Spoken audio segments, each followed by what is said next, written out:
My name is Arun Jagtiani, and I'm a proud St. Martin. In a few short weeks, our country is going to be heading to the polls to elect 15 new members to Parliament, and I think the entire voting population could benefit from knowing a little bit more about who these candidates are. Over the next few days, I'm going to interview a few new faces and a few political veterans. So join me, St. Martin, let's talk politics.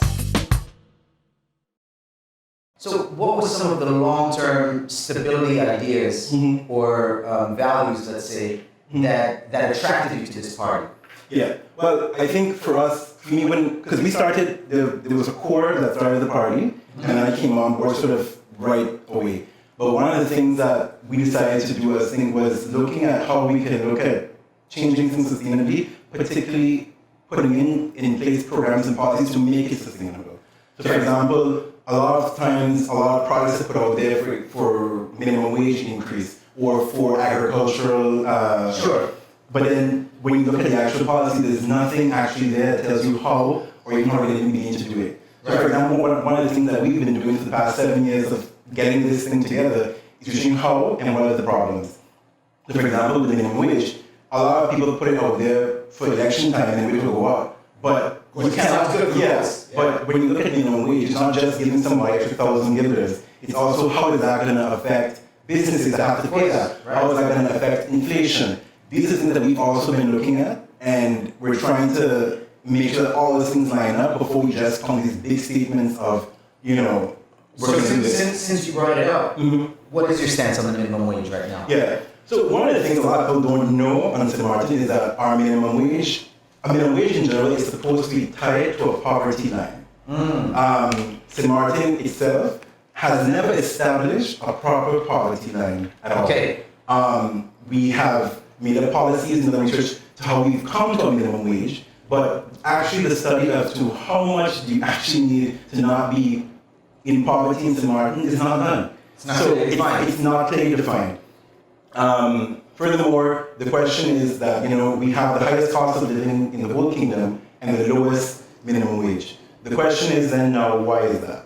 There's a number of factors that go into determining a minimum wage. It's not just to appeal to the workers, we also have to think about stakeholder engagement. How do you sort of shop that idea towards other stakeholders, to unions, to workers, to business owners? It's a collaborative effort, but it has to start with government wanting to put on paper, this is what the baseline is, how are we going to sit down on a table, and for lack of a better word, political will or the cojones to say, this is what the baseline is, it has to be here to be realistic, we're all going to try and achieve it, we're all going to make it happen. And that's what I haven't seen, that's why I sort of kept myself out of the political jumping of one existing party, because it just was not. You didn't see the planning or the depth to coming up with these answers and solutions.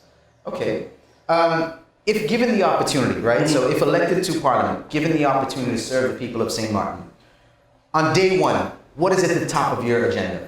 Yeah, so for me, it's definitely minimum wage. That's something that I need to address. As a civil servant, I can see it as well. Civil servants get a lot of slack for being lazy, whatever, but civil servants work under a lot of pressure with very little incentive and very little motivation. As demotivated as people are in the whole society, civil servants are equally demotivated. For example, we haven't gotten a cost of living adjustment since 2013. And in 2013, when you actually got half of that has to be implemented. Secondly, in terms of also what we see now is the high cost of food in St. Martin. One of the things that I'm passionate about is small-scale agricultural initiatives. You're not going to compete with the Chinas and the US of the world for food production. But what you can do as a government is put into place policies that protect interests, that protect your own personal interests and national interests. So, for example, you put in reward programs, incentives that push key persons who are involved in agriculture. So, for example, there's a couple of people who I know are doing agricultural projects right now. Yes. And the idea that government has to look at taking position that made in St. Martin products are going to be served, for example, in high-end hotels in St. Martin, or any hotel in St. Martin for that matter. Sure. So for example, if someone's doing beekeeping, which is happening right now, you make St. Martin honey, for example, one of the things that are top-tier-shelf products in hotels. In the end of the day, you have to cultivate the kind of economy, the kind of image you want to have. If you look at, for example, St. Bars, the government has cultivated a made in St. Bars image. Everything made in St. Bart's has a certain cachet, a certain value. Sure. And you're not going to have, lots of produce made in St. Martin, but the little you have to make it valuable, give some kind of value to it. Are this agriculture, it's a pretty competitive field when you look at it globally, as you alluded to. Yeah. How much of a subsidy should government be looking at? Or is it an industry that government should be subsidizing? It's not a question of only subsidy. I think that's the thing too. When people hear government support or promotion, they immediately think you have to subsidize. That's only one way of solving a lot of the problems when it comes to making agriculture a possibility. Okay. Government too can promote ideas of, for example, urban gardens. You have a lot of flat roofs in St. Martin. We're not going to have large-scale agriculture, but if you have a flat roof, government, for example, can give an incentive, be it you do a reduction EHD bill because you put a garden in your roof, and that grows basic stuff, tomatoes, potatoes, whatever works.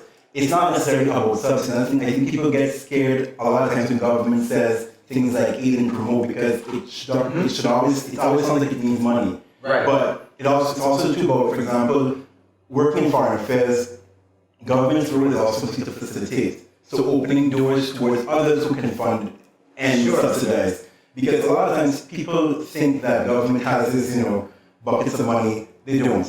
But the reality is it is money, it's not prioritized properly. Now, what government's role can do, government can subsidize, fine, it's limited to what you will get, let's be realistic. But government has a network of people who can come in and you can bring in partnerships with government to aid the situation, to aid such programs.